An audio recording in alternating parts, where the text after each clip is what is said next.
What I want to talk about today is that moment that you realize, all right, things between us have changed, and not in some small fixable, let's go on a date night kind of way. I mean, like really changed, and you have to decide what you're actually going to do about it. Because for a long time, my answer to that question was basically nothing. Hope, maybe? Vague, passive hope that things would just kind of course correct, that we'd find our way back to whatever this relationship used to feel like without either of us having to do the hard, uncomfortable stuff to get there. Spoiler alert, that didn't happen. So here's where I'm at now, and I'm going to try to lay it out honestly for you.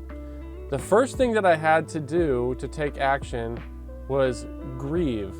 Not the relationship ending because we're still together. I'm talking about grieving a person, the version of my partner that I fell in love with, that I was building a life around, and that I thought I was growing old with. Because the truth is that people change. Life does things to people, and the person that I'm with today is not the same person that I committed to.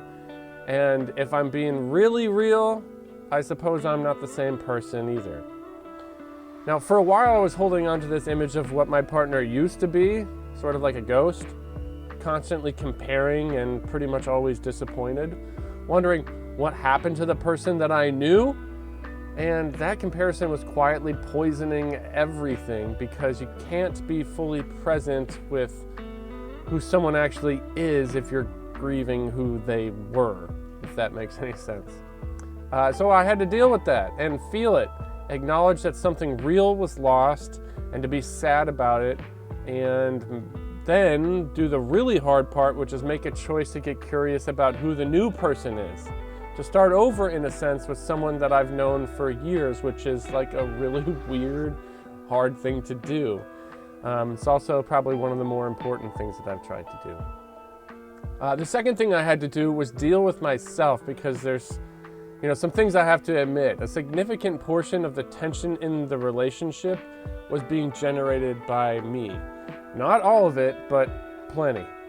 I have reactive defensive patterns that I'd never really examined much because I never needed to. When things were good, those types of patterns didn't really matter much. But when things got hard, they didn't help. The wrong tone of voice, a particular kind of silence or shutdown, these things just would light me up in a way that was completely disproportionate to what was actually happening. So learning to recognize my triggers, it hasn't made them disappear, but now when I feel that heat, that defensive wall going up, I have enough awareness to try to acknowledge what it is and do something about it. That's not a small thing, so guess I'm patting myself on the back here. Third, and this is the most practical thing, I stopped waiting for connection to just happen and started trying to make it happen, initiating things. Life is busy. I've got a family and kids, and somewhere along the way, my partner and I stopped talking, not stopped talking completely, but we only talked about logistics and scheduling and life things, not about the relationship.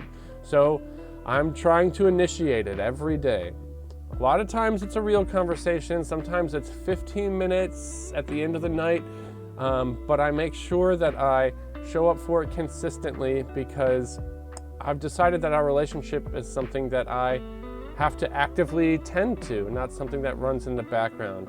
My partner needs to feel prioritized, and this is a way to do it. So I started thinking more intentionally about intimacy, the feeling of actually knowing and being known.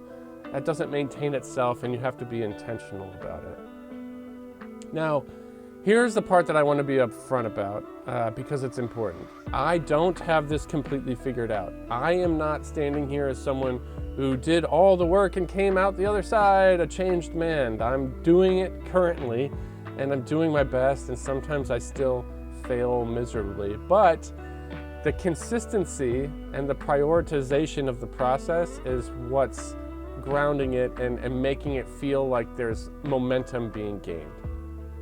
So what I mean is, I'm practicing being the partner I want to be before it feels unnatural. I'm doing the behaviors before I fully become the person who does those behaviors. So I'm faking it until I make it. And sometimes that's enough to like get the ball rolling and make the consistent effort towards doing all this work. So I'm actively choosing this relationship and actively deciding to work on myself, and it's imperfectly consistent.